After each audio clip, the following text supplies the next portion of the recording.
Hey, poker people, it's Sky Matsuhashi, and this is the Smart Poker Study Podcast.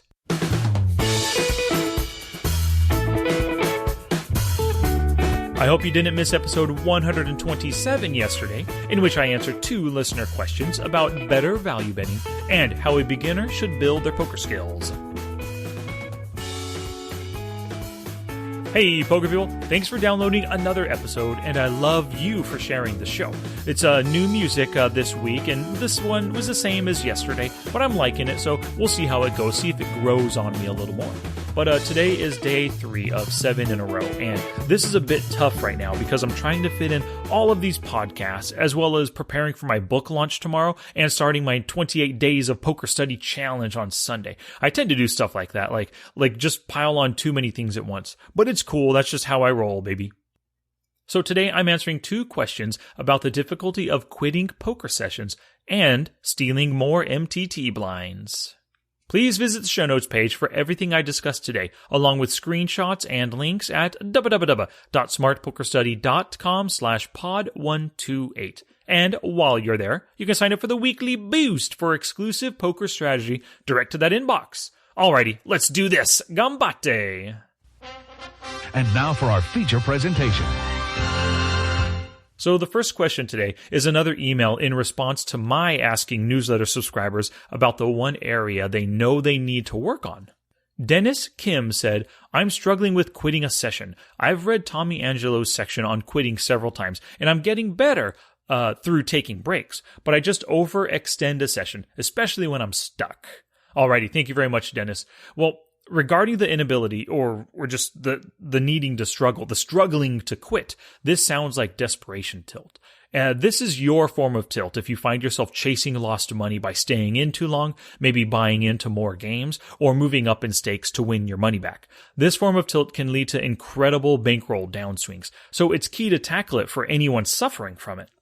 The good news, Dennis, is that you know your problem. And what does every kid learn from cartoons? And knowing is half the battle. G.I. Joe! Exactly. Thanks, Flint. So there are a few things that you can do to help get beyond desperation tilt. Number 1 is you can use logic statements. And if you don't know what they are, I talked about logic statements way back in episodes 19 and then a little bit later in episode 61. These are carefully crafted statements that inject logic into your noggin to help you get past negative emotions. And here's a couple of my favorite logic statements. Number 1, as soon as I hit my stop loss for the session, I will end it. No exceptions. And number 2, if I stay longer and spew off my stack, I'll be the donk or fish at the table. So those are some good logic statements that you can use, Dennis, or come up with some of your own, of course. Number 2, the second thing that you can do to get beyond desperation tilt is find a partner. When you're about to start a session, have a partner that will call you or come get you at the end of a predetermined time frame.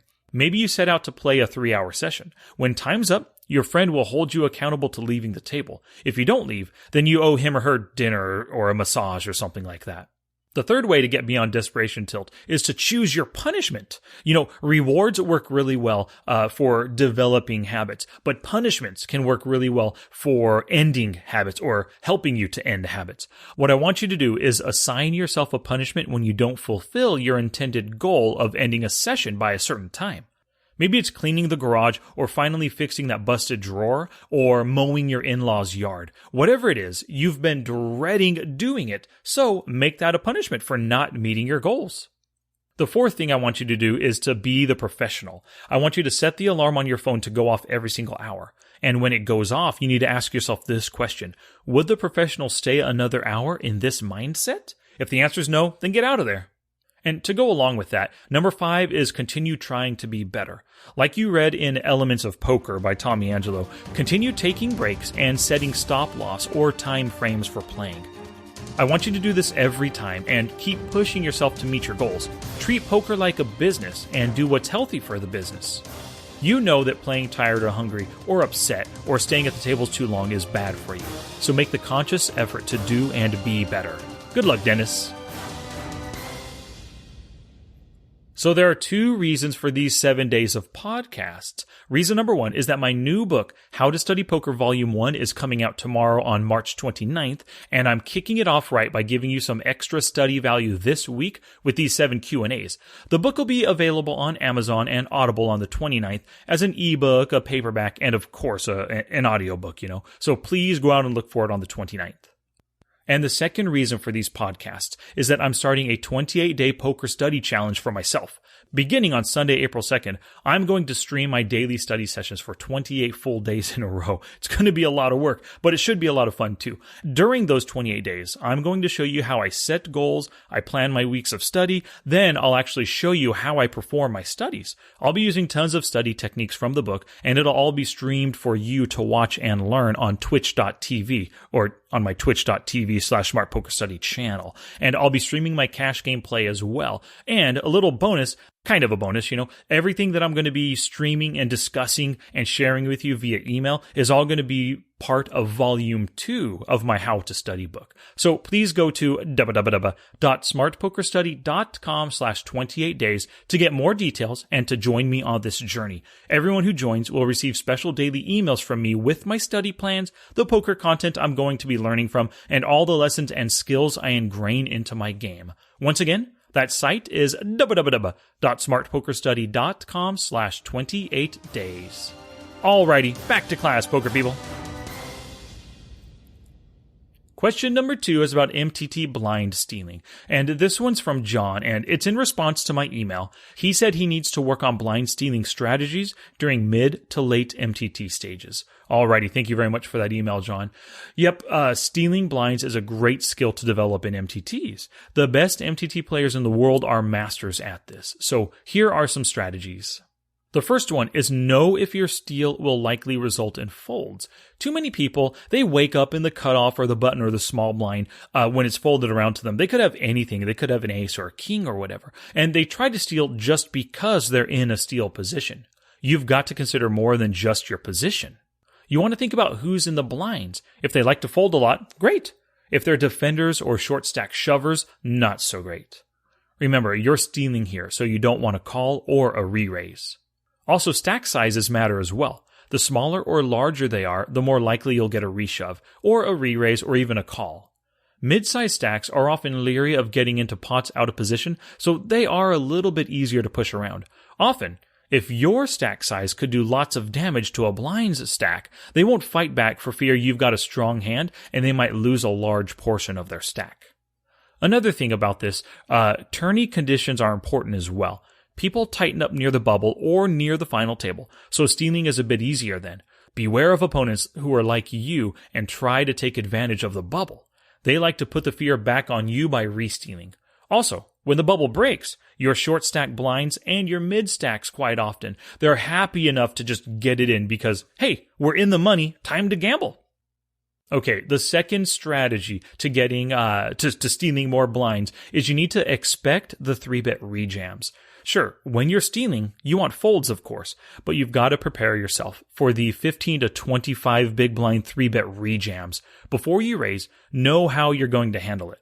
If you have a hand likely above their 3-bet rejam range, then you can go ahead and call that 3-bet rejam. If they're only rejamming with a small and strong range, you may want to ditch those weaker aces, kings, and small pocket pairs versus that rejam. And oftentimes, if you can expect a rejam, just don't open steal in the first place. The third strategy I want you to employ is to expect the call. Now, getting called, it's better than getting re-raised, of course.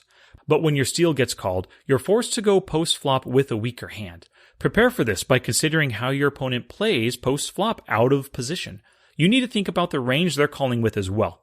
It likely has lots of weaker aces and broadways, as well as suited connectors and maybe small to medium pocket pairs. And the fourth strategy is do not min-raise steal. This is getting called way too frequently by most blinds nowadays.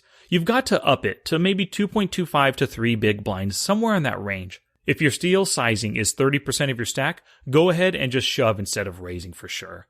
Alrighty, good luck, John, and all you other MTT blind stealers out there. Challenge! Here's my challenge to you for this episode. Devise some of your own logic statements for whatever sort of tilt you experience. There's running bad tilt, injustice tilt, entitlement tilt, desperation tilt, and a few others. Some of my favorite logic statements are, I can't control how I run in the short term. It's only the long term and making great decisions now that matters. And another one is, weak players need to win occasionally to make this a profitable pursuit. Please let me know what logic statements help you in your tilty times of need. Now it's your turn to take action and do something positive for your poker game. Now get it on.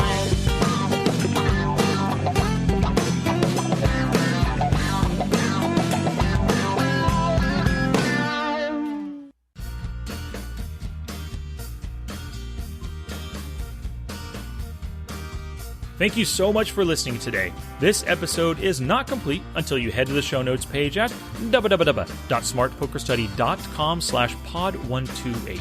Go there for screenshots and links to everything discussed today, and to discover ways in which you can support the show. Make sure you join me on my 28 days of poker study journey as well. You can do that by going to www.smartpokerstudy.com/28days. That's 28 days. Go there to learn more.